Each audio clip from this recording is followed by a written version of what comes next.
Au nom du Père, du Fils et du Saint-Esprit. C'est étrange de devoir faire une homélie devant une caméra et non devant des personnes en chair et en os. Des personnes qui écoutent attentivement et d'autres qui s'ennuient-ferment. Des personnes qui sont concentrées et d'autres qui rêvassent et sont ailleurs. Faire des homélies devant des enfants qui parfois nous agacent ou nous amusent avec leur bruit ou leur jeu. Mais aujourd'hui, ces visages, ces bruits, ces jeux, eh bien, il nous manque tant. De tout cela, nous sommes aujourd'hui malheureusement privés, confinés que nous sommes. Nous ne pouvons plus réellement communier à la même coupe. Mais face à ces malheurs qui s'abattent sur notre monde, face à la maladie, face à la mort, face à la solitude, nous devons rester convaincus que le Christ est parmi nous, qu'il l'est et qu'il le sera, qu'il veille sur chacun d'entre nous et qu'il veille sur tous.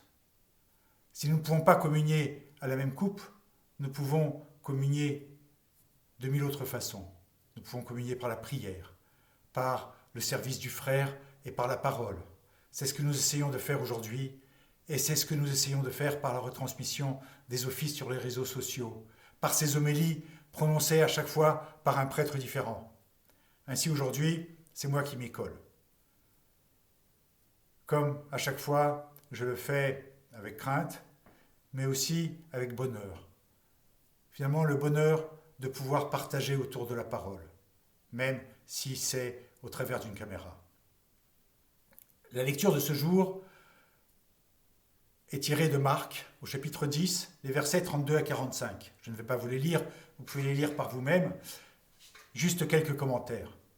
Dans cette lecture, une fois de plus, je crois que c'est la 3e fois, Jésus annonce à ses disciples la venue de sa passion et de sa mort. Il le fait de manière solennelle.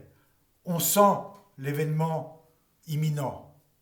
C'est la première fois que Jésus est aussi net, que Jésus est aussi précis et explicite. Il sera, dit-il, remis aux mains des Juifs et des païens. Il sera trahi, il sera condamné à mort, il sera humilié, battu et finalement tué. Mais, dit-il, 3 jours après, il se relèvera. Aujourd'hui, Jésus parle clairement. Et surtout, il associe pleinement ses disciples au terme de sa mission. Voici, dit-il, que nous montons à Jérusalem. Ce nous est important. Son sacrifice, Jésus ne le conçoit qu'en communion avec les siens. Or, et c'est ce qui est le plus étrange peut-être pour nous, à l'accueil de cette annonce par les disciples est étonnant, pour ne pas dire un petit peu décevant. Il y a chez eux comme un aveuglement. Ils attendent de leur maître la gloire temporelle. Ils attendent de siéger sur des trônes autour de lui. Voici même Jacques et Jean, les premiers appelés, probablement les plus impulsifs parmi les disciples, qui demandent encore plus. L'un demande à être à sa droite et l'autre va demander à être à sa gauche. Jésus, pourtant, les avait déjà dissuadés de ne jamais demander les premières places. Avec Jacques et Jean, le dialogue va se poursuivre, un dialogue difficile. On n'est pas persuadé qu'il porte des fruits. Jésus de leur demander, pourriez-vous boire la coupe que je dois boire et être baptisé du baptême dont je dois être baptisé? Et Jésus leur répète ce que doit être la vie en ce monde. Le plus grand sera celui qui se fera le serviteur de tous, et mieux encore, l'esclave de tous. Jésus lui-même ne s'apprête-t-il pas à boire un calice et être baptisé dans la mort? Eux, eh bien, Jésus les prépare à marcher à sa suite, et il les prépare à marcher à sa suite, s'il le faut, à travers les souffrances et la mort. C'est une leçon d'humilité et d'abnégation. Et cette leçon d'humilité et d'abnégation, elle est encore plus grande que ce que peuvent imaginer les disciples. Ils en sont encore à leur ambition toute terrestre. Jésus s'affirme non seulement comme leur maître, mais il s'affirme aujourd'hui aussi comme le Fils de l'homme. Le Fils de l'homme, il ne s'agit pas d'une expression banale. Il ne s'agit pas seulement de signifier l'humanité du Fils de Dieu. Le Fils de l'homme, c'est l'homme céleste à qui Dieu va remettre le jugement des nations. C'est celui qui dira très bientôt à Caïphe, « Dorénavant, vous verrez le Fils de l'homme siéger à la droite de la puissance et venant sur les nuées du ciel. » Eh bien, les amis, ce Fils de l'homme qui partage avec Dieu la royauté du monde, c'est aussi Jésus, le serviteur de tous, l'esclave de tous, venu servir jusqu'à l'extrême, jusqu'à donner sa vie pour la multitude. Il est le serviteur de Dieu, le serviteur souffrant d'Isaïe, venu prendre sur lui l'expiation de toutes nos faiblesses, de tous nos péchés. Par son sacrifice, Jésus devient pour nous le seul grand prêtre.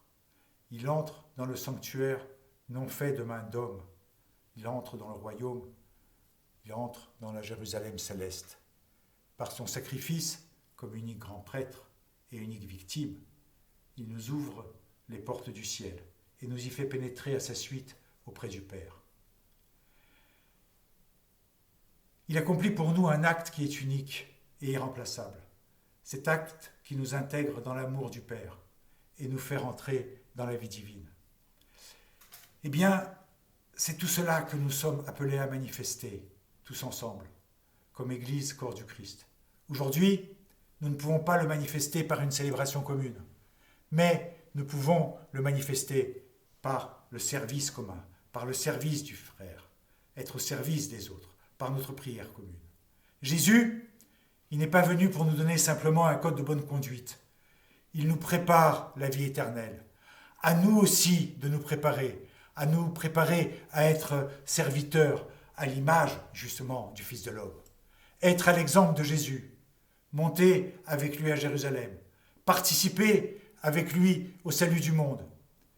Alors, à ce moment-là, chacun pourra recevoir de Dieu la place qui lui a été préparée dès avant la fondation du monde dans le royaume de Dieu, comme il est dit dans l'évangile d'aujourd'hui. Être serviteur à l'image du Maître, c'est montrer combien nous sommes capables d'aimer comme lui nous a aimés. À chaque liturgie, nous proclamons « Aimons-nous les uns les autres ». Aujourd'hui, c'est difficile de le faire physiquement. Alors, peut-être que tout bêtement, cette proclamation, nous pourrions la décliner dans le cadre de notre confinement. Nous pourrions la décliner par exemple par « Téléphonons-nous les uns aux autres ». Prenons soin les uns des autres. Notamment, pensons aux personnes seules, pensons aux personnes fragiles, pensons à ceux qui sont malades, mais pensons aussi à ceux qui ont peur de la maladie, à ceux qui sont seuls face à la maladie ou face au deuil.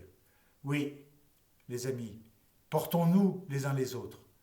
Essayons de prier les uns pour les autres et pour le monde dans son ensemble. Et ainsi, nous pourrons nous préparer à rentrer à la suite de notre Seigneur dans la Jérusalem céleste. Amen.